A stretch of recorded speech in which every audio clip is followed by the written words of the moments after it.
Let's take you to the Greek island of Lesbos now. Thousands of migrants are still stranded on the streets. They've had a third night out in the open after fire destroyed the Moria migrant facility. Now, we've heard from the EU that 10 countries will take in 400 unaccompanied children from the camp. But there is a huge amount of anger there. So let's go straight to Lesbos. We can join our correspondent Bethany Bell, who is there. And Bethany, we can see a huge crowd of people behind you. They're migrants, I assume. Tell us what's happening. Yes, these are migrants. They've been staging a protest for the last half hour or so. And I'm just going to step aside so that you can have a look closer into the scene. They've been walking up and down this street crying freedom.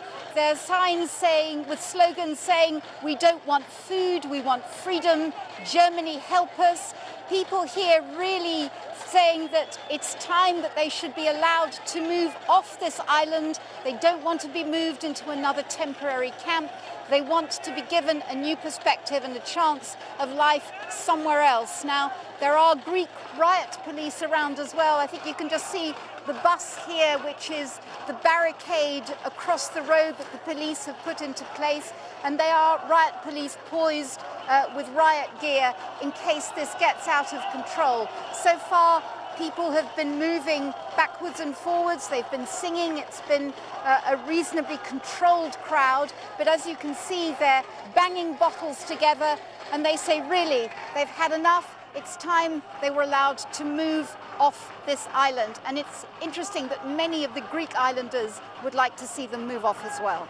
Bethany, these migrants have had a third night living out in the open.